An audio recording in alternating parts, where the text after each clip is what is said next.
낯선 나라에 시집간 동생.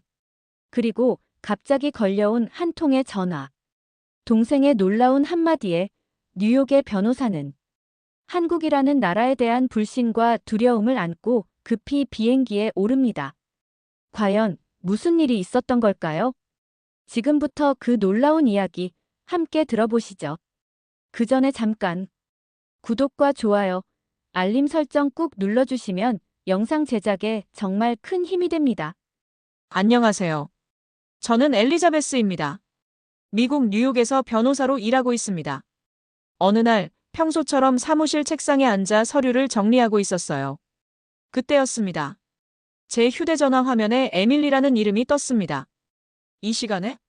순간 불길한 느낌이 스쳤죠. 화면을 터치하자 에밀리의 떨리는 얼굴이 나타났습니다. 언니 에밀리의 목소리는 갈라져 있었습니다. 뒤편으로는 낯선 기계음과 분주한 발소리가 들렸어요.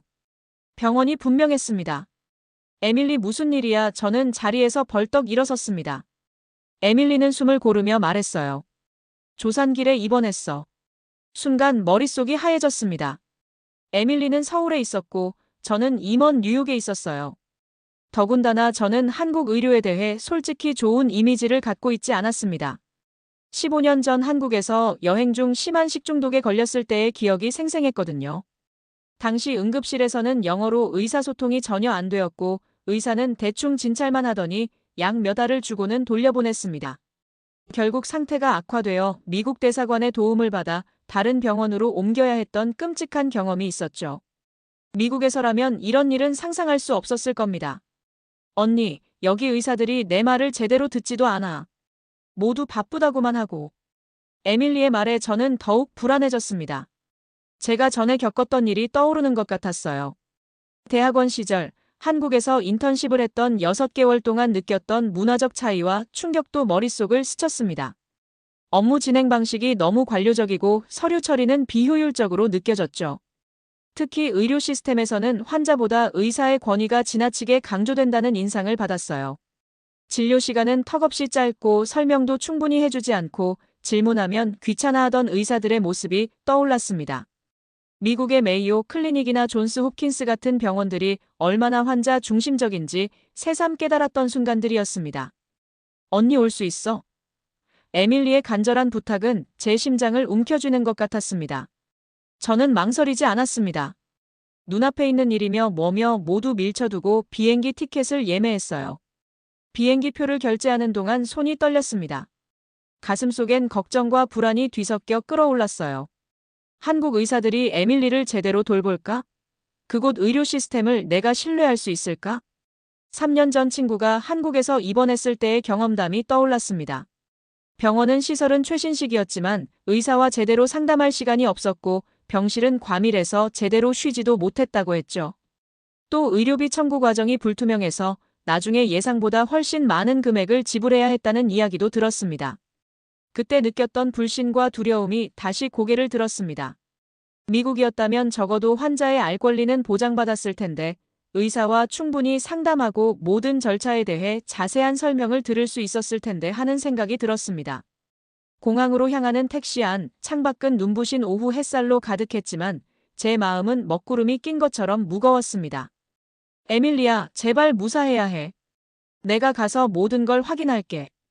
필요하다면 미국으로 데려와서 치료받게 할 수도 있어. 그렇게 저는 편견과 두려움을 안고 긴 여정을 시작했습니다. 비행기는 긴 비행 끝에 인천공항에 도착했습니다. 저는 창가에 앉아 창밖을 내다보았어요. 회색빛 활주로 위로 내리는 햇살이 부드럽게 번지고 있었습니다. 드디어 도착했구나 하는 안도감과 동시에 긴장이 밀려왔습니다. 기내 방송이 끝나자 사람들은 일제히 일어났고 저도 가방을 챙겼습니다. 그때였습니다. 갑자기 휴대폰이 진동했고 낯선 번호로부터 문자가 도착했습니다. 엘리자베스 씨, 에밀리의 상태가 위급합니다. 즉시 세브란스 병원으로 오세요. 순간 제 심장이 멎는 것 같았습니다. 손가락이 떨려 휴대폰을 거의 떨어뜨릴 뻔했어요. 다급히 통로로 나가려는데 앞쪽에 있던 승객들이 짐을 정리하느라 움직이지 않았습니다. 실례합니다. 비켜주세요. 응급 상황입니다. 떨리는 목소리로 외치자 몇몇 승객들이 놀란 눈으로 저를 쳐다보며 길을 열어주었습니다. 게이트를 통과하자마자 저는 뛰기 시작했습니다. 안내 로봇이 다가와 환한 목소리로 인사를 건넸지만 저는 그대로 지나쳤습니다. 숨이 턱에 차올랐지만 멈출 수 없었습니다. 입국 심사장으로 들어서자 긴 줄이 보였습니다. 정상적인 상황이라면 각 창구마다 사람들이 착착 이동하는 모습에 감탄했겠지만 지금은 그럴 여유가 없었습니다. 심장이 귓가에서 쿵쾅거렸습니다. 비상 상황입니다. 제발 먼저 통과시켜 주세요. 입국 심사관에게 다가가 휴대폰 화면을 보여주었습니다. 다행히 심사관은 상황을 빠르게 파악하고 저를 우선적으로 통과시켜 주었습니다. 여권을 올려놓자 자동으로 정보가 읽혀졌습니다. 손가락이 너무 떨려서 지문 인식이 2번이나 실패했습니다. 제발, 제발. 입술을 깨물며 다시 시도했고 드디어 입국 허가가 떨어졌습니다. 세관을 통과하는 동안에도 머릿속은 온통 에밀리 생각뿐이었습니다. 에밀리야, 버텨. 내가 지금 가고 있어. 가방을 스캔하는 기계의 삐삐 소리가 제 불안한 심장 박동과 겹쳤습니다. 출구로 달려나가는 순간 또다시 휴대폰이 울렸습니다. 이번에는 전화였습니다. 여보세요? 떨리는 목소리로 전화를 받았습니다. 엘리자베스 씨입니까? 세브란스 병원 응급의학과 김민준 의사입니다. 에밀리 씨가 갑자기 혈압이 떨어지고 태아의 심박수가 불안정해졌습니다. 응급 제왕절개 수술을 준비하고 있습니다. 아니요. 안 돼요. 공항 로비에 서서 저는 소리를 질렀습니다. 주변 사람들이 놀란 눈으로 쳐다봤지만 신경 쓸 겨를이 없었습니다. 제가 지금 당장 갈게요. 제발 에밀리를 살려주세요. 전화를 끊자마자 택시 승강장으로 뛰어갔습니다. 정신없이 첫 번째 택시에 올라탔습니다. 세브란스 병원으로 가주세요. 응급 상황입니다. 택시 운전사는 룸미러로 제 공황 상태를 본 듯 고개를 끄덕이며 엑셀러레이터를 밟았습니다. 차는 급발진하며 공항을 빠져나갔습니다. 도로 위에서 빠르게 달리는 동안 저는 손가락으로 병원 번호를 눌러 의사와 다시 연락을 취했습니다. 손이 너무 떨려서 3번이나 잘못 눌렀습니다. 상태가 어떤가요? 에밀리는 괜찮나요? 아직 수술실 준비 중입니다. 출혈이 있고 태아의 옆구리에 제대가 감겨 있어 상황이 복잡합니다. 의사의 목소리는 무거웠습니다. 창밖으로는 도시의 풍경이 빠르게 스쳐 지나갔지만 제 시야는 눈물로 흐릿했습니다. 손에 땀이 나고 입술이 마르고 심장은 계속해서 요동쳤습니다. 태어나지도 않은 조카와 동생을 동시에 잃을지도 모른다는 공포가 온몸을 휘감았습니다. 택시는 신호등에 걸릴 때마다 저는 시간이 멈춘 것 같은 느낌이었습니다. 초침이 무겁게 돌아가는 동안 저는 손톱을 파고 있었습니다. 병원이 있는 신촌 방향으로 가는 도로가 갑자기 정체되기 시작했습니다. 여기서 막히면 안 되는데. 운전사가 걱정스러운 표정으로 말했습니다. 응급 상황이라고 했잖아요. 다른 길로 가주세요. 저도 모르게 소리를 질렀습니다. 운전사는 침착하게 우회도로로 방향을 틀었고 곧 병원 간판이 보이기 시작했습니다. 세브란스 병원의 하얀 건물이 시야에 들어왔을 때 저는 이미 문을 열 준비를 하고 있었습니다. 택시가 응급실 앞에 멈추자마자 저는 돈을 던지듯 내밀고 뛰어내렸습니다. 응급실로 달려들어가는 순간 모든 소리가 멀어지는 것 같았습니다. 심장 박동 소리만이 귀를 때리고 있었습니다. 택시에서 내려 응급실로 달려들어간 저는 흔들리는 손으로 미국 대사관 비상 연락처를 눌렀습니다. 심장 박동 소리가 귀를 때리는 가운데 시차로 인해 미국은 한밤중이었지만 위급 상황을 위한 비상 라인이 있었어요. 미국 대사관입니다. 어떤 도움이 필요하신가요? 차분한 여성의 목소리가 들렸습니다. 제 동생이 위험해요. 임신 중인데 지금 세브란스 병원에서 응급 상황이라고. 말을 잇는 동안에도 창밖으로는 서울의 반짝이는 간판들과 매끈한 도로가 스쳐 지나갔습니다. 평소라면 감탄했을 풍경이지만 지금은 눈에 들어오지 않았습니다. 미국 시민권자인가요? 네, 둘 다 미국 시민이에요. 제발 도와주세요. 최고의 산부인과 전문의가 필요해요. 미국에서 의사를 불러올 수는 없을까요? 대사관 직원은 잠시 침묵했다가 말했습니다. 죄송합니다만 의사를 급히 파견하는 것은 불가능합니다. 하지만 현지 병원과 연락을 취해 상황을 확인하고 필요한 지원을 제공할 수 있습니다. 절망감이 밀려왔습니다. 그게 전부인가요? 제 동생이 죽어가고 있다고요. 진정하세요, 엘리자베스 씨. 한국의 의료 시스템은 세계적 수준입니다. 세브란스 병원은 최고의 시설을 갖추고 있어요. 하지만 저는 들을 생각이 없었습니다. 미국 정부는 자국민을 보호해야 하지 않나요? 제발 도와주세요. 메이오 클리닉이나 존스 홉킨스의 전문의와 화상 연결이라도 해주세요. 대사관 측에서는 최선을 다하겠다고 약속했지만 제가 원하는 즉각적인 도움은 불가능하다는 답변뿐이었습니다. 통화를 끊고 나니 더 큰 절망감이 몰려왔습니다. 병원에 도착하기 전 저는 뉴욕의 지인 중 유명한 산부인과 의사에게 연락을 취했습니다. 시차 때문에 새벽을 깨웠지만 다행히 전화를 받았습니다. 제발 도와주세요, 리사. 지금 한국의 병원으로 향하고 있어요. 동생이 위급한 상황이에요. 어떻게 해야 할지 모르겠어요. 리사 박사는 몇 가지 질문을 한 후 의학적 조언을 주었습니다. 지금 가장 중요한 건 시간이에요. 당신이 할 수 있는 최선은 현지 의사들을 신뢰하는 거예요. 하지만 거기는 한국이에요. 그들이 미국 수준의 의료를 제공할 수 있을까요? 엘리자베스, 편견을 버려요. 한국은 의료기술이 매우 발달한 나라예요. 저는 고개를 저었습니다. 리사의 말이 믿기지 않았어요. 제 동생의 생명이 달린 문제인데 어떻게 낯선 나라의 의사들을 믿으라는 건지. 병원 로비에 도착하자마자 저는 안내 데스크로 달려갔습니다. 에밀리 윌슨이 어디 있나요? 응급 제왕절개 수술 중이라고 들었어요. 안내 직원은 컴퓨터를 확인한 후 응급수술실 위치를 알려주었습니다. 엘리베이터를 기다리는 몇 초가 몇 시간처럼 느껴졌습니다. 손끝이 저려오고 다리는 후들거렸습니다. 심장은 마치 가슴을 뚫고 나올 것처럼 뛰었습니다. 수술실 앞 대기실에 도착하자 의사로 보이는 사람이 저를 향해 다가왔습니다. 윌슨 씨 가족분이신가요? 네, 저는 언니예요. 에밀리는 괜찮나요? 아기는요? 의사는 심각한 표정으로 말했습니다. 지금 상황이 매우 위급합니다. 태반 조기박리가 발생했고 출혈이 심합니다. 아기의 심박수도 불안정해요. 제 눈앞이 캄캄해졌습니다. 그 순간 휴대폰이 울렸습니다. 리사 박사가 약속대로 화상 연결을 시도한 것이었습니다. 의사 선생님, 잠시만요. 미국에서 산부인과 전문의가 상담해 주실 수 있을까요? 제발요. 한국 의사는 잠시 망설이더니 고개를 저었습니다. 죄송합니다만 지금은 그럴 시간이 없습니다. 매 초가 중요한 상황입니다. 하지만 이분은 존스 홉킨스의 최고 전문가예요. 제발 잠깐만이라도. 의사는 단호하게 말했습니다. 윌슨 씨, 지금은 수술에 집중해야 합니다. 믿어주세요. 우리 팀은 최선을 다하고 있습니다. 그렇게 말하고 의사는 서둘러 수술실로 돌아갔습니다. 저는 그 자리에 주저앉고 말았습니다. 도움을 줄 수 있는 사람, 믿을 수 있는 사람이 아무도 없다는 절망감이 온몸을 덮쳤습니다. 심장이 무너져 내리는 것 같았습니다. 숨을 쉴 수가 없었어요. 모든 것이 느리게 움직이는 것 같았습니다. 병원의 소리, 사람들의 움직임, 시계 초침 소리까지. 모든 것이 멀게만 느껴졌습니다. 왜 하필 여기서? 왜 하필 이런 상황에서? 저는 중얼거렸습니다. 눈물이 볼을 타고 흘러내렸습니다. 가슴이 찢어질 것 같았어요. 그때 누군가 제 어깨에 손을 얹었습니다. 고개를 들어보니 간호사였습니다. 힘내세요. 김 교수님은 이 분야 최고의 전문가입니다.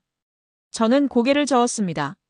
하지만 저는 말을 잇지 못했습니다. 저는 한국 의사를 믿을 수 없어요라는 말이 목구멍까지 차올랐지만 차마 내뱉지 못했습니다. 대신 저는 의자에 웅크린 채 가슴을 움켜쥐었습니다. 공포, 무력감, 절망이 온몸을 휘감았습니다. 에밀리와 태어나지 않은 아기의 생명이 내가 전혀 알지 못하는 사람들의 손에 달려있다는 사실이 견딜 수 없었습니다. 거대한 병원 복도에 혼자 앉아 저는 이제껏 느껴보지 못한 깊은 두려움에 잠겼습니다. 미국에서라면, 뉴욕에서라면 이런 일은 없었을 거라는 생각이 머릿속을 떠나지 않았습니다. 가족의 생명이 달린 위기 앞에서 저는 그 어느 때보다 무력하고 작아져 있었습니다. 세브란스 병원 수술실 앞 복도에서 저는 절망에 빠져 있었습니다. 2시간이 넘게 흘렀지만 아무런 소식도 들리지 않았습니다. 눈물조차 다 말라버린 채 저는 그저 멍하니 벽만 바라보고 있었어요. 미국 대사관에서도 뉴욕의 의사 친구에게서도 실질적인 도움은 받지 못했습니다. 에밀리와 태어나지 않은 아이의 생명은 이제 전적으로 제가 신뢰하지 못하는 한국 의사들의 손에 달려 있었습니다. 그때였습니다. 수술실 문이 열리고 마스크를 내린 의사가 나왔습니다. 그의 표정을 읽으려 애썼지만 너무 지쳐 보였습니다. 저는 떨리는 다리로 일어섰습니다. 에밀리는요? 아기는요? 그 의사는 잠시 눈을 감았다가 다시 떴습니다. 그리고 천천히 마스크를 완전히 벗었습니다. 그제서야 저는 그의 얼굴을 제대로 볼 수 있었습니다. 피로에 지친 눈이었지만 그 안에는 묘한 평온함이 있었습니다. 김재현 교수입니다. 그가 영어로 또박또박 말했습니다. 두 분 모두 안정적입니다. 아기는 조산하지만 호흡이 안정적이고 에밀리 씨도 출혈을 모두 막았습니다. 제 심장이 멈춘 것 같았습니다. 정말이요? 네. 태반 조기박리와 제대감돈이 동시에 왔던 매우 위험한 케이스였습니다. 하지만 걱정하지 마세요. 우리 신생아 중환자실은 세계 최고 수준입니다. 아기는 최고의 케어를 받게 될 겁니다. 그의 말 한마디 한마디가 제 가슴에 새겨지는 듯 했습니다. 제가 미국에서 가져온 모든 편견과 불안, 두려움이 눈 녹듯이 사라지는 순간이었습니다. 교수님, 정말 감사합니다. 저는 목이 메어 더 이상 말을 잇지 못했습니다. 김 교수는 부드럽게 미소 지었습니다. 충분히 이해합니다. 지금 에밀리 씨는 회복실로 옮겨지고 있고 곧 뵐 수 있을 거예요. 아기는 신생아 중환자실에서 특별 관리를 받고 있습니다. 그때 간호사가 다가와 김 교수에게 무언가를 귓속말로 전했습니다. 김 교수는 고개를 끄덕이더니 저에게 말했습니다. 윌슨 씨, 저희 병원 신생아 중환자실 책임자인 박소연 교수가 곧 오실 겁니다. 미국 하버드 의대에서 10년간 연구하셨고 미국 신생아학회에서도 상을 받으신 분입니다. 아기의 상태에 대해 자세히 설명해 드릴 거예요. 30분 후 저는 환하게 웃는 박소연 교수를 만났습니다. 그녀는 단정한 차림새와 자신감 넘치는 목소리로 저를 안심시켰습니다. 윌슨 씨, 걱정 마세요. 저희 중환자실은 생존율 99.8%를 자랑합니다. 그리고 아기의 상태는 조산아치고는 매우 안정적이에요. 이어서 그녀는 태블릿을 꺼내 신생아실의 실시간 영상을 보여주었습니다. 첨단 장비로 가득한 공간에서 간호사들이 부드럽게 아기들을 돌보고 있었습니다. 그 중에는 에밀리의 작은 아이도 있었습니다. 모든 인큐베이터에는 IoT 시스템이 연결되어 있어서 아기의 상태를 24시간 모니터링합니다. 이상 징후가 보이면 즉시 알림이 오죠. 또한 저희는 조산아를 위한 특수 영양 프로그램도 운영하고 있어요. 박 교수의 말 한마디 한마디가 저에게 희망과 안도감을 가져다 주었습니다. 제가 얼마나 무지했는지 깨달았습니다. 미국이 의료의 중심이라고 생각했던 제 편견이 산산이 부서지는 순간이었습니다. 다음 날, 에밀리는 일반 병실로 옮겨졌습니다. 그리고 저는 또 한 번 충격을 받았습니다. 에밀리의 병실은 마치 고급 호텔 객실 같았습니다. 넓은 창문으로 서울의 전경이 내려다 보였고 침대는 전자동으로 조절되었습니다. 벽에 걸린 대형 스마트 TV에서는 다국어 서비스를 제공했고 심지어 에밀리의 상태를 실시간으로 모니터링하는 태블릿까지 비치되어 있었습니다. 이게 정말 병원이 맞아? 저는 에밀리에게 물었습니다. 응, 게다가 매일 영양사가 직접 식단을 구성해준대. 심지어 산모용 마사지와 요가 프로그램도 있어. 에밀리의 목소리에는 안도감이 가득했습니다. 오후에는 김재현 교수가 직접 병실을 방문했습니다. 그는 에밀리의 상태를 꼼꼼히 체크한 후 저에게 따로 이야기를 건넸습니다. 윌슨 씨, 제가 어제 설명드릴 시간이 없었는데요. 사실 에밀리 씨의 케이스는 100건 중 1건 정도로 나타나는 매우 희귀한 합병증이었습니다. 미국에서도 이런 케이스를 제 시간에 발견하고 성공적으로 수술했다면 의학 저널에 실릴 정도죠. 김 교수의 차분한 설명에 저는 고개를 끄덕였습니다. 그는 이어서 말했습니다. 저희 병원은 AI 기반 진단 시스템을 갖추고 있어서 초기에 위험 징후를 포착할 수 있었습니다. 그리고 저희 팀은 이런 희귀 케이스를 위한 특별 훈련을 받았죠. 저는 말문이 막혔습니다. 김 교수는 제 표정을 읽고 미소 지었습니다. 많은 외국인들이 한국 의료에 대해 오해하고 계세요. 하지만 저희는 현재 로봇 수술, AI 진단, 원격 의료 등에서 세계를 선도하고 있습니다. 세브란스 병원은 100년이 넘는 역사를 가진 아시아 최초의 서양식 병원이기도 하죠. 저녁에는 간호팀장이 에밀리에게 태블릿을 가져왔습니다. 이걸로 아기와 화상 통화를 할 수 있어요. 24시간 언제든지 가능합니다. 에밀리와 저는 태블릿 화면을 통해 작은 조카를 볼 수 있었습니다. 세심하게 돌보는 간호사들, 첨단 장비들, 그리고 무엇보다 평온한 아기의 모습이 우리에게 깊은 감동을 주었습니다. 병원 복도를 걸으며 저는 문득 창밖의 서울 야경을 바라보았습니다.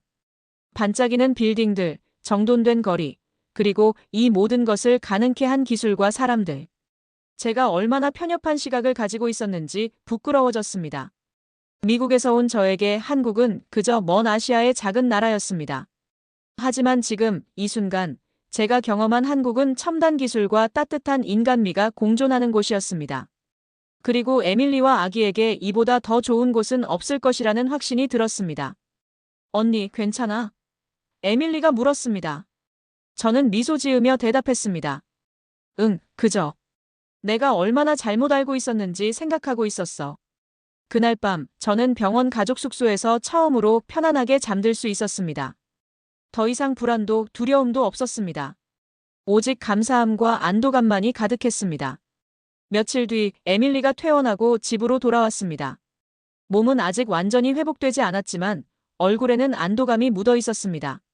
무엇보다 아기는 의료진의 뛰어난 케어 덕분에 예상보다 빨리 안정을 찾아가고 있었고 곧 집으로 올 수 있을 거라는 소식이 저희를 기쁘게 했습니다. 에밀리의 집에 도착하자마자 저는 그녀의 스마트홈 시스템에 다시 한번 놀랐습니다. 에밀리 씨가 돌아왔습니다. 환영합니다. 인공지능 비서의 목소리와 함께 자동으로 조명이 켜지고 온도가 조절되었습니다. 영상 통화가 왔습니다. 박소연 교수님입니다. AI 비서가 알려주었습니다. 에밀리가 통화 연결해줘라고 말하자 거실 벽면에 대형 스크린이 활성화되었습니다. 박 교수의 얼굴이 선명하게 나타났고 그 옆에는 작은 창이 열려 신생아실의 모습이 실시간으로 보였습니다. 에밀리 씨, 아기 상태가 매우 좋아지고 있어요. 체중도 50g 늘었고 호흡도 안정적입니다. 박 교수는 태블릿을 보여주며 설명했습니다. 이 그래프가 보이시죠? 이건 아기의 24시간 산소 포화도 수치예요. 저희 병원의 AI 모니터링 시스템이 실시간으로 분석하고 있습니다. 화면에는 각종 의료 데이터가 시각화되어 있었고 그 옆에는 AI의 분석 결과가 표시되어 있었습니다. 저는 뉴욕의 최고급 병원에서도 이런 상세한 실시간 분석 시스템을 본 적이 없었습니다. 그리고 이건 보호자용 앱입니다. 다운로드하시면 언제든지 아기 상태를 확인하실 수 있어요. 박 교수가 QR코드를 보여주자 에밀리는 즉시 스마트폰으로 스캔했습니다. 순식간에 앱이 설치되고 아기의 현재 상태가 화면에 나타났습니다. 통화를 마친 후 에밀리는 저에게 집안의 다른 기술들을 보여주기 시작했습니다. 언니, 여기 봐. 이건 우리 냉장고야. 그녀가 냉장고 앞에 서자 투명한 디스플레이가 활성화되어 내부 식품의 목록과 유통기한을 보여주었습니다. 이 냉장고는 내부를 스캔해서 뭐가 부족한지 알려줘. 그리고 앱으로 장보기 목록을 자동 생성하고 근처 마트에 주문도 할 수 있어. 에밀리가 자랑스럽게 설명했습니다. 화장실에 들어갔을 때는 더욱 놀라웠습니다. 스마트 변기가 자동으로 뚜껑을 열고 사용 후에는 물이 자동으로 내려갔습니다. 심지어 건강 상태까지 분석해준다고 했습니다. 에밀리, 이거 정말 대단한데? 미국에서는 이런 시스템이 있어도 훨씬 비싸고 설치하기도 복잡할 텐데. 제가 감탄하자 에밀리는 웃었습니다. 여긴 이런 게 기본이야. 사실 우리 집은 중간급 스마트홈이야. 최신 아파트는 더 대단해. 그날 저녁 에밀리의 남편인 민수 씨가 퇴근 후 집에 돌아왔습니다. 그는 삼성전자의 연구원이었습니다. 안녕하세요. 처음 뵙겠습니다. 민수 씨는 영어로 정중하게 인사했습니다. 그는 에밀리에게 선물을 건넸습니다. 오늘 출시된 새 스마트워치야. 우리 팀이 개발한 건데 산모 건강 모니터링 기능이 있어. 에밀리가 스마트워치를 착용하자 즉시 그녀의 심박수, 혈압, 수면 패턴 등을 분석하기 시작했습니다. 이건 정말 대단한데요. 저는 감탄했습니다. 민수 씨는 겸손하게 웃었습니다. 아직 미국 시장에는 출시되지 않은 모델이에요. 이 스마트워치는 FDA 승인을 기다리고 있습니다. 심전도 측정의 정확도가 병원 장비의 98.7%에 달해요. 민수 씨는 저에게 차를 권하며 이야기를 이어갔습니다. 사실 우리 랩에서는 더 혁신적인 기술을 개발 중입니다. 웨어러블 초음파 장치인데 임산부가 집에서도 태아 상태를 모니터링할 수 있는 기기예요.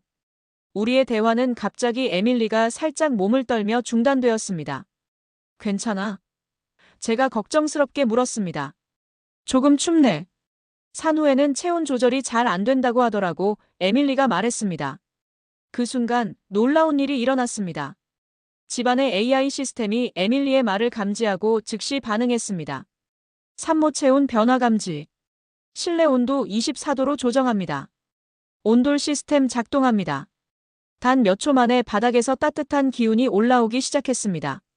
미국에서는 보통 에어컨이나 히터로 공기를 데우지만 이곳의 온돌 시스템은 바닥 전체를 따뜻하게 해 훨씬 효과적이었습니다. 와, 이거 정말 대단한데. 저는 발바닥으로 따뜻한 온기를 느끼며 감탄했습니다. 민수 씨가 자랑스럽게 설명했습니다. 이건 전통 온돌을 현대화한 시스템이에요. 1000년 이상의 역사를 가진 한국 전통 난방 방식인데 요즘은 AI와 IoT 기술을 접목해 스마트 온돌로 발전했죠. 산모의 체온 변화를 감지해 자동으로 온도를 조절합니다. 에밀리가 덧붙였습니다. 이 시스템은 정말 완벽해. 바닥에 설치된 센서가 내 체온과 심박수를 측정하고 움직임 패턴까지 분석해서 내 상태에 맞게 최적의 온도를 제공해줘. 산후 회복에 정말 도움이 돼. 민수 씨는 태블릿을 들어 보여주었습니다. 이건 우리 집의 스마트 온돌 제어 시스템입니다. 보세요. 각 방마다 다른 온도로 설정할 수 있고 시간대별로 온도 변화도 프로그래밍할 수 있어요. 에밀리가 주로 있는 공간은 항상 최적 온도를 유지하도록 설정했습니다. 화면에는 방 전체의 온도 분포가 열화상으로 표시되어 있었고 에밀리가 주로 머무는 소파와 침대 주변이 가장 따뜻하게 설정되어 있었습니다. 미국의 중앙난방은 공기를 데우지만 온돌은 바닥에서부터 열이 올라와 몸 전체를 따뜻하게 해줘요.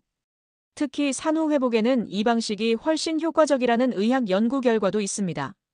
민수 씨가 전문가다운 설명을 이어갔습니다. 에밀리가 일어나 창가로 걸어갔습니다. 그녀가 이동하자 스마트 온돌 시스템이 그녀의 움직임을 추적해 해당 구역의 온도를 미세하게 조정했습니다. 너무나 섬세한 기술이라 감탄이 절로 나왔습니다. 그리고 언니, 이것도 봐봐. 에밀리가 침실로 저를 안내했습니다. 이건 스마트 수면 시스템이야. 침대 매트리스 아래에는 얇은 센서 패드가 설치되어 있었고 천장에는 작은 프로젝터가 달려 있었습니다. 이 시스템은 내 수면 패턴을 분석해서 최적의 수면 환경을 만들어줘. 밤에 내가 뒤척이면 자동으로 매트리스 강도를 조절하고 온도와 습도도 바꿔주는데 특히 산후 통증이 있을 때 정말 도움이 됐어. 민수 씨가 태블릿으로 앱을 열어 보여주었습니다. 이건 에밀리의 지난 일주일 수면 데이터예요. 깊은 수면, 렘 수면, 얕은 수면의 비율을 분석해서 매일 아침 건강 조언을 제공합니다. 에밀리의 수면 데이터는 그래프와 차트로 시각화되어 있었고 AI가 분석한 결과와 함께 맞춤형 조언이 제공되고 있었습니다. 게다가 아기가 오면 이 시스템이 아기 모니터링과 연동돼. 아기가 울면 내게 알려주고 아기 방의 환경도 자동으로 조절해줘. 이건 정말 미국에서는 볼 수 없는 수준의 기술이네요. 저는 솔직히 감탄했습니다. 민수 씨는 겸손하게 웃었습니다. 사실 이런 스마트홈 기술은 한국 가정의 기본이 되어가고 있어요. 특히 새 아파트들은 이런 시스템이 기본으로 설치되니까요. 저녁 식사 시간, 에밀리는 스마트 주방을 소개해 주었습니다. 언니, 여기 봐. 이 인덕션은 식재료를 인식해서 최적의 온도로 자동 조절돼. 에밀리가 냄비를 인덕션 위에 올려놓자 디스플레이에 산모 영양식 모드라는 메시지가 표시되었습니다. 이 모드는 영양소 파괴를 최소화하고 소화가 쉽게 음식을 조리해줘. 산후 회복에 필요한 영양소가 최대한 보존되도록 온도와 시간을 자동 조절해.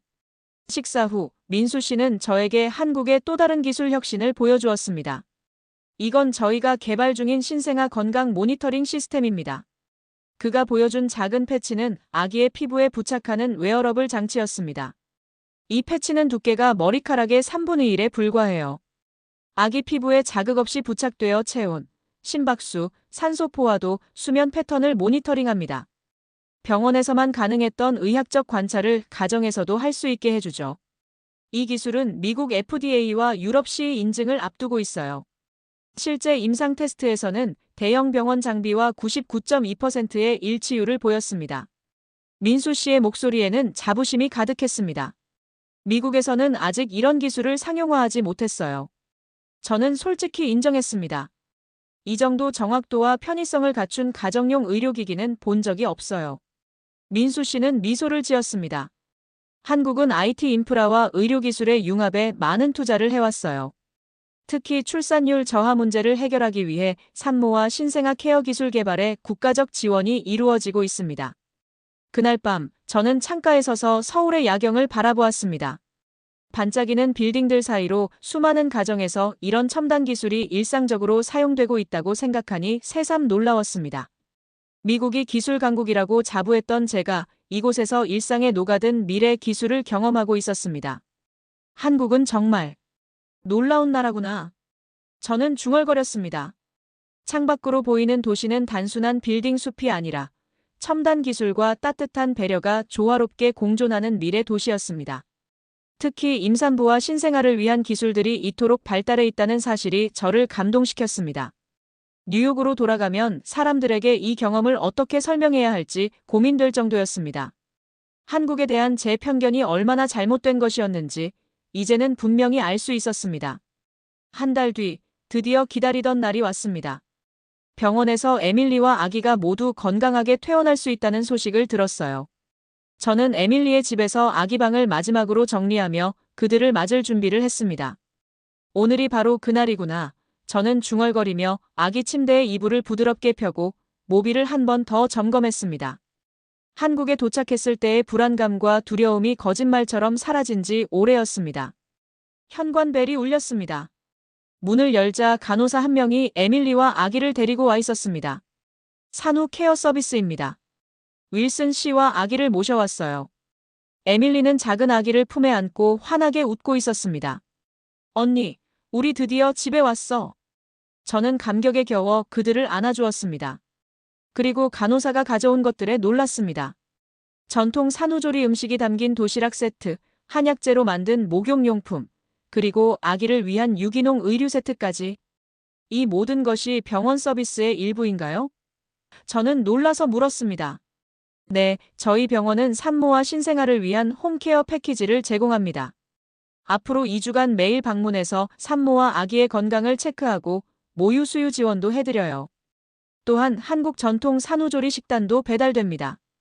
에밀리는 소파에 조심스럽게 앉으며 말했습니다. 언니, 여기 정말 대단해. 미국이었으면 이런 서비스는 상상도 못했을 거야. 그것도 의료보험으로 대부분 커버된다니까. 간호사는 태블릿을 꺼내 보여주었습니다. 이 앱으로 언제든지 의료진과 화상 상담이 가능하고 필요하면 30분 이내에 방문 서비스도 받으실 수 있어요. 저는 감탄하며 물었습니다. 모든 산모가 이런 서비스를 받나요? 기본적인 산후 케어는 건강보험이 적용되고 추가 서비스는 선택할 수 있어요. 한국은 출산과 육아를 국가적 과제로 여기기 때문에 많은 지원이 있습니다. 간호사가 떠난 후 에밀리는 아기를 안고 있는 저를 보며 웃었습니다. 언니, 내가 처음 입원했을 때 얼마나 걱정했었는지 기억나? 저는 부끄러움에 얼굴이 붉어졌습니다. 그랬지. 한국 의료에 대해 완전히 잘못 알고 있었어. 그런데 이제는 어때? 에밀리가 물었습니다. 솔직히 감동이야. 제 목소리는 진심으로 떨렸습니다. 내가 얼마나 무지했는지 이제 알겠어. 한국의 의료 시스템은 정말 세계 최고 수준이야. 그리고 그 뒤에는 환자를 진심으로 배려하는 마음이 있다는 게 느껴져. 저녁이 되자 예약된 시간에 맞춰 산후조리 식단이 배달되었습니다. 한약재로 끓인 국, 다양한 나물 반찬, 그리고 산모에게 좋다는 특별 디저트까지. 모든 것이 정성스럽게 준비되어 있었습니다. 이 서비스는 2주 동안 계속되고 그 후에는 필요하면 연장할 수도 있대. 에밀리가 말했습니다. 다음 날 아침, 에밀리의 스마트폰에 알림이 왔습니다. 아기 백신 예약을 위한 가이드입니다. 앱을 열자 백신 일정과 가까운 소아과 정보, 그리고 필요한 준비물까지 상세하게 안내되어 있었습니다. 한국의 예방접종률이 세계 최고 수준이라고 하더라고. 국가에서 모든 일정을 관리해주고 알려준대. 에밀리가 설명했습니다. 그날 오후 우리는 거실에 앉아 차를 마시며 지난 한 달을 돌아보았습니다. 위급한 상황에서 시작된 여정이 이렇게 행복한 결말로 이어질 줄은 상상도 못했습니다. 언니 사실 내가 내게 말하지 않은 게 있어. 에밀리가 조심스럽게 말을 꺼냈습니다. 처음 입원했을 때 나도 무서웠어. 미국에서 출산하지 못하게 된 게 불안했거든. 하지만 이제는 뭐? 내가 물었습니다. 한국에서 출산하게 된 게 축복이라고 생각해. 에밀리의 목소리는 확신에 차 있었습니다. 이런 케어 시스템, 이런 따뜻함, 이런 세심함. 미국에선 경험하지 못했을 거야. 창밖으로는 서울의 저녁 풍경이 펼쳐지고 있었습니다. 빛나는 도시, 그러나 그 안에는 오랜 전통에서 이어져 온 따뜻한 배려가 살아 숨쉬고 있었습니다. 저는 품에 안긴 조카를 바라보며 중얼거렸습니다. 한국, 정말 대단한 나라구나. 내가 얼마나 많은 것을 배웠는지 몰라. 그때 에밀리가 태블릿을 들고 와서 보여주었습니다. 이것 봐. 오늘 아기 건강 데이터야. 체중, 수면 패턴, 수유량까지 전부 기록되고 있어. 그리고 이건 미래 성장 예측 차트야. 화면에는 아기의 건강 상태가 상세하게 분석되어 있었고 AI가 제공하는 맞춤형 육아 조언까지 있었습니다. 언니, 이건 그냥 앱이 아니야. 내가 입력한 정보가 주치의에게도 전송되고 이상 징후가 있으면 바로 알림이 오는 시스템이래. 한국의 디지털 헬스케어는 정말 세계 최고 수준이야. 저는 감탄을 넘어 존경심이 생겼습니다. 한국은 단순히 기술이 발달한 나라가 아니었습니다. 그 기술의 중심에는 항상 사람이 있었고 특히 가장 보호받아야 할 산모와 아기를 위한 깊은 배려가 있었습니다. 한국에 정말 감사해. 저는 진심으로 말했습니다. 이 나라가 너와 우리 조카를 이렇게 훌륭하게 돌봐줘서. 그렇게 우리는 조용히 창밖을 바라보며 감사함을 나누었습니다. 불과 한 달 전, 저는 한국 의료에 대한 불신과 편견으로 가득했습니다. 하지만 지금, 이 순간 저는 한국이라는 나라의 깊은 존경과 감사의 마음을 품고 있었습니다. 그리고 확신했습니다. 제 인생에서 이보다 더 값진 깨달음은 없었다고. 그날 오후, 에밀리는 아기의 일주일차 건강검진을 위해 병원을 방문해야 했습니다. 저는 기꺼이 동행하기로 했습니다. 언니, 오늘은 특별한 분을 만나게 될 거야. 내가 병원에 있을 때 정말 큰 도움을 주신 분이셔. 에밀리가 택시 안에서 말했습니다. 저는 호기심에 고개를 끄덕였습니다. 누구신데? 정소현 교수님이셔. 세브란스 병원 의료원장이시자 국가바이오헬스위원회 의장이신 분이야. 내 케이스를 직접 살펴보시고 치료 방향을 제시해 주셨던 분이셔. 저는 놀라움을 감추지 못했습니다. 와, 그런 분이 직접 진료를 보신다고? 응. 내 케이스가 워낙 특이한 케이스였고 교수님이 이 분야 최고 전문가셔서 특별히 관심을 가져주셨어. 사실 오늘은 교수님께서 해외 출장 전 마지막으로 언니를 보고 싶다고 특별히 시간을 내주셨대. 병원에 도착하자 깔끔하고 현대적인 로비가 우리를 맞이했습니다. 접수를 마치고 특별진료실로 안내받았습니다. 몇 분 후, 단정한 차림의 중년 여성이 따뜻한 미소를 지으며 들어왔습니다. 품위 있는 모습에서 경험과 지혜가 느껴졌습니다. 안녕하세요, 정소연입니다. 에밀리의 언니분이시죠? 만나서 반갑습니다. 정 교수는 가벼운 인사 후 에밀리와 아기의 상태를 꼼꼼히 체크했습니다. 그녀의 손길에는 경험에서 우러나오는 확신과 따뜻함이 담겨 있었습니다. 모두 정상입니다. 에밀리 씨, 아기도 잘 자라고 있어요. 특히 폐 기능이 정상으로 회복되고 있어 다행이네요. 검사가 끝난 후 정 교수는 우리를 자신의 사무실로 초대했습니다. 넓고 밝은 공간에는 의학 서적과 함께 한국 전통 미술품들이 조화롭게 배치되어 있었습니다. 잠시 차라도 한잔 하시겠어요? 방금 전통차 대회에서 상을 받은 제주 녹차입니다. 정 교수가 말했습니다. 차를 마시며 저는 용기를 내어 물었습니다. 교수님, 바쁘신데 에밀리의 케이스에 이렇게 관심을 가져주시는 건 정말 특별한 일 같아요. 한국의 의료 시스템이 이렇게 세심한 건가요? 정 교수는 차분하게 미소 지었습니다. 우리 의료 철학의 핵심은 정과 연결에 있습니다. 환자를 단순한 케이스 번호가 아닌 하나의 온전한 인간으로 바라보는 거죠. 그녀는 찻잔을 내려놓고 이야기를 이어갔습니다. 한국 전통의학에서는 이미 1000년 전부터 심신일체를 강조해왔어요. 몸과 마음이 하나라는 거죠. 현대의학에서도 우리는 이 원칙을 지키려 합니다. 첨단 기술은 도구일 뿐, 그 중심에는 항상 사람이 있어야 해요. 정 교수의 말 한마디 한마디가 깊은 울림을 주었습니다. 한국 사회의 핵심 가치 중 하나는 정의예요. 이건 단순한 감정이 아니라 사람과 사람 사이의 깊은 유대를 의미합니다. 병원에서도 우리는 이 정을 통해 환자와 연결되려 노력해요. 에밀리가 고개를 끄덕이며 말했습니다. 제가 처음 입원했을 때 그 불안함을 기억하세요? 그때 교수님께서 제 손을 잡고 함께 이겨내자고 하셨어요. 그 말 한마디가 정말 큰 힘이 됐어요. 정 교수는 겸손하게 웃었습니다. 한국에는 정의 그물망이라는 개념이 있어요. 아무리 힘든 상황에서도 누군가는 당신을 받쳐주고 있다는 믿음이죠. 우리는 이런 상호 연결된 사회를 지향합니다. 저는 그녀의 말에 깊이 공감했습니다. 미국에서의 삶은 종종 고립되고 개인주의적이었습니다. 하지만 여기 한국에서는 그 연결의 끈이 생생하게 살아있었습니다. 정 교수가 말을 이어갔습니다. 제가 의학을 공부하던 시절 미국 하버드에서 2년간 연구했어요. 그곳의 기술과 지식은 훌륭했지만 돌아와서 깨달은 건 기술만으로는 충분하지 않다는 것이었습니다. 그녀의 눈빛이 더욱 진지해졌습니다. 한국의 발전은 단순히 경제적, 기술적 성장이 아니에요. 우리는 정과 효, 예와 같은 전통 가치를 지키면서도 혁신을 추구해왔습니다. 이 균형이 우리의 강점이라고 생각해요. 그녀는 아기를 바라보며 미소 지었습니다. 이 아이는 두 문화의 가치를 모두 배울 수 있는 축복받은 아이네요. 미국의 창의성과 개척 정신, 한국의 공동체 의식과 인간적 연결. 모두 소중한 가치들이니까요. 정 교수의 말에 저는 깊은 감동을 느꼈습니다. 이전에는 미처 보지 못했던 한국의 또 다른 면모, 그 깊은 철학적 바탕을 발견한 것 같았습니다. 대화가 끝나갈 무렵 정 교수는 자리에서 일어나며 작은 선물 상자를 건넸습니다. 이건 전통 인삼차와 한지로 만든 엽서예요. 뉴욕으로 돌아가시면 가끔 한국을 떠올려 주세요. 그녀는 미소를 지으며 덧붙였습니다.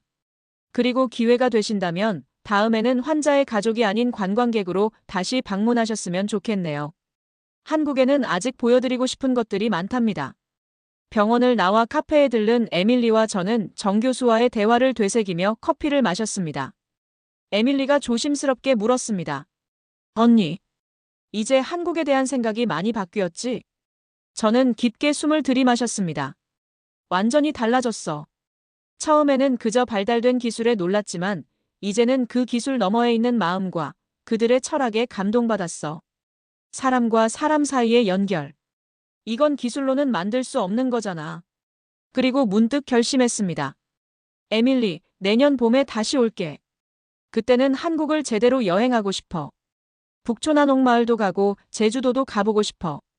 지금까지 놓쳐왔던 이 나라의 진짜 모습을 보고 싶어. 에밀리는 환하게 웃었습니다. 와, 정말? 그럼 내가 가이드 해줄게. 정 교수님이 말씀하신 정말 스스로를 느낄 수 있는 곳들이 많이 있어. 그날 저녁 에밀리의 집 베란다에 나란히 앉아 서울의 야경을 바라보았습니다. 저는 창가에 서서 서울의 야경을 마음에 담았습니다. 첨단 기술의 도시 너머로 천년의 지혜와 따뜻한 정이 흐르는 이 도시가 이제는 낯설지 않게 느껴졌습니다. 다음에 올 때는 이 도시의 또 다른 얼굴을 만나게 되겠지. 저는 생각했습니다. 한국, 당신의 깊이를 이제야 조금 알게 된 것 같아요. 귀국을 하루 앞둔 저녁, 저는 에밀리의 아파트 거실에 앉아 있었습니다. 봄날의 마지막 햇살이 창문을 통해 따뜻하게 비춰들었고 창밖으로는 서울의 저녁 풍경이 펼쳐지고 있었습니다. 에밀리는 소파에 편안하게 기대어 아기에게 모유 수유를 하고 있었고 그녀의 남편 민수 씨는 부엌에서 따뜻한 차를 준비하고 있었습니다. 거실에는 은은한 클래식 음악이 흐르고 있었습니다. 언니, 짧았지만 함께 있어줘서 정말 고마워. 에밀리가 아기를 바라보며 말했습니다. 저는 고개를 저으며 미소 지었습니다. 나도 오히려 고마워. 이렇게 따뜻한 서울을 알게 해줘서. 민수 씨가 차 3잔을 들고 거실로 돌아왔습니다. 오늘은 특별한 녹차를 준비했어요. 제주도에서 직접 공수한 거예요. 따뜻한 차를 마시며 저는 제 태블릿을 꺼냈습니다. 에밀리, 너에게 보여주고 싶은 게 있어. 화면에는 한미 메디컬 브릿지 이니셔티브라는 제목의 사업 계획서가 있었습니다. 에밀리가 아기를 어깨에 기대게 하며 호기심 어린 눈으로 바라보았습니다. 이게 뭐야? 뉴욕으로 돌아가면 내가 시작하려는 새 프로젝트야. 한국의 의료 시스템과 미국의 의료기관을 연결하는 비영리 단체를 설립할 계획이야. 에밀리의 눈이 커졌습니다. 정말? 이건 완전히 새로운 방향인데? 저는 고개를 끄덕였습니다. 맞아. 여기 있는 동안 너무 많은 것을 배웠어. 한국의 의료기술, 환자 케어 시스템, 그리고 그 근간에 있는 따뜻한 철학까지. 이 모든 것을 미국에 알리고 싶어. 계획서를 넘기며 설명했습니다. 첫 번째 프로젝트는 양국 의사들의 교환 프로그램이야. 그 다음엔 한국의 스마트 병원 시스템을 미국 병원에 도입하는 컨설팅을 진행할 거야. 특히 산모와 신생아 케어 시스템에 초점을 맞추고 싶어. 에밀리는 놀라움을 감추지 못했습니다. 와, 언니. 이건 정말 대단한 계획이야. 근데 법률 회사는 어떻게 할 거야? 파트너십은 유지하되 근무 시간을 줄이기로 했어. 이 프로젝트가 내게는 더 중요해 보여. 처음에는 작게 시작하겠지만 언젠가는 정말 의미 있는 변화를 만들 수 있을 거야. 저는 손으로 화면을 가리켰습니다. 그리고 여기 봐. 한미 의료 컨퍼런스도 계획 중이야. 첫 회는 뉴욕에서, 그 다음은 서울에서. 해마다 번갈아가며 개최할 예정이야. 에밀리의 눈빛이 따뜻해졌습니다. 언니, 내가 이렇게 변할 줄은 몰랐어. 얼마 전까지만 해도 한국에 대해 그렇게 편견이 있었는데. 나 자신도 놀라워. 제가 웃으며 말했습니다. 이번 여행은 단순한 방문이 아니었어. 내 세계관을 완전히 바꿔놓았지. 이제는 단일 문화의 관점이 아니라 다양한 시각에서 세상을 바라볼 수 있게 됐어. 노트북을 닫으며 덧붙였습니다. 그리고 서울에는 정기적으로 올 계획이야. 최소 1년에 2번은 와야지. 사실 언젠가는 여기에 작은 오피스도 내고 싶어. 에밀리가 환하게 웃었습니다. 정말? 그럼 더 자주 만날 수 있겠네. 그뿐만 아니야. 한국어도 배울 거야. 저는 진지하게 말했습니다. 이미 앱으로 기초를 공부하기 시작했어. 안녕하세요. 감사합니다. 이 정도는 할 수 있어. 에밀리는 감동한 표정으로 제 손을 꼭 잡았습니다. 그리고 민수 씨에게 시선을 보냈습니다. 민수 씨는 바로 이해하고 작은 서랍에서 상자를 꺼내 건넸습니다. 이거 언니에게 주고 싶었어. 에밀리가 상자를 내밀었습니다. 상자 안에는 저희가 함께 고른 전통 닭이 세트가 정성스럽게 담겨 있었습니다. 하나하나 고운 천으로 감싼 작은 찻잔과 주전자. 전통 공예품 장인이 만든 것이라고 했습니다. 그리고 그 아래 손편지 한 장이 놓여 있었습니다. 편지에는 이렇게 쓰여 있었습니다. 언니, 당신은 어디에 있어도 우리 가족의 든든한 힘이에요. 두 문화를 연결하는 다리가 되어주세요. 당신의 새로운 여정을 항상 응원합니다. 가만히 닭이를 쥐어보았습니다. 손끝에 전해지는 따뜻한 온기. 이 작은 닭이는 이제 제 삶의 새로운 상징이 되었습니다. 문화를 넘어, 편견을 넘어 새로운 가능성을 향해 나아가는 여정의 상징. 귀국하는 비행기 안에서 저는 창밖의 구름을 바라보며 미소 지었습니다. 손가방 안에는 조심스럽게 포장된 닭이 세트가 있었습니다. 뉴욕으로 돌아가지만 마음 한켠은 영원히 서울에 남을 것 같았습니다. 그리고 이제 제 앞에는 두 세계를 연결하는 흥미진진한 여정이 기다리고 있었습니다. 한국은 더 이상 머나먼 이국적인 장소가 아니었습니다. 이제는 제 정체성의 일부가 된 제 미래의 중요한 한 축이 된 곳이었습니다. 태블릿을 켜서 메일을 확인하니 이미 정소현 교수에게서 답장이 와 있었습니다. 의료 교류 프로그램에 대한 긍정적인 피드백과 함께 다음 달 뉴욕에서 있을 의료 컨퍼런스에 참석한다는 소식이었습니다. 비행기가 뉴욕을 향해 날아가는 동안 저는 마음속으로 다짐했습니다. 이것은 끝이 아니라 새로운 시작이다. 서울, 곧 다시 만나자. 제 이야기를 끝까지 들어주셔서 정말 감사합니다. 모두 안녕히 계세요. 오늘 사연은 여기까지입니다. 한국에서 그녀는 첨단 기술과 따뜻한 정이 공존하는 나라, 세계 최고 수준의 의료 시스템과 진심 어린 배려가 함께하는 곳을 발견했습니다. 편견은 깨지고 새로운 이해가 싹텄으며 결국 두 세계를 잇는 다리를 놓게 된 감동적인 여정이었습니다. 여러분은 이 이야기를 어떻게 들으셨나요? 댓글로 여러분의 생각을 나눠주세요. 마지막으로 1초밖에 걸리지 않는 구독과 좋아요, 알림 설정은 감동적인 사연을 담은 영상 제작에 큰 힘이 됩니다. 지금까지 해외 감동 사연을 담아 여러분께 진심을 전하는 감동답다였습니다. 긴 영상 끝까지 시청해주셔서 감사합니다. 더 좋은 이야기로 다음 시간에 찾아뵙겠습니다. 감사합니다.